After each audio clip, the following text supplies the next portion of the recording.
নিজের বাড়ির মধ্যে কাজ করতে গেছে, নিজের পুরোই ভাঙতে গেছিল আর কি। হঠাৎ করে মাঝখানে আসলে পুরোটা বইরে গেছে, তারপরে সবাই মিলে আবার আমাকে পুরোটা সরাই ফেলে কিনে আনছে আর কি। ওটার নিচে পড়ছিল। তো এই এত বলতে পারছিল সবাই মিলে রাখা কিনে গেল। কয়জন নিচে পড়ছিল? দুইজন ছিল, তারা ছেলে। কি নাম তার?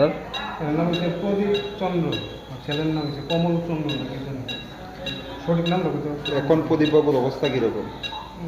এখন তো মোটামুটি সিরিয়াস। বাড়িটা কোন জায়গায়? বাড়ি সে কয়েকটা আনছেন কীভাবে আপনারা? ফায়ার সার্ভিস আনছেন আপনারা? আপনার আমার নিজস্ব গাড়ি দিয়ে যাচ্ছে। ছেলের অবস্থা কিরকম? ছেলের অবস্থা মোটামুটি বেশি একটা ভালো না। উনি এমনিতে কি করে?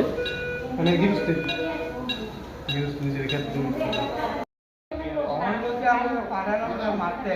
পারলাম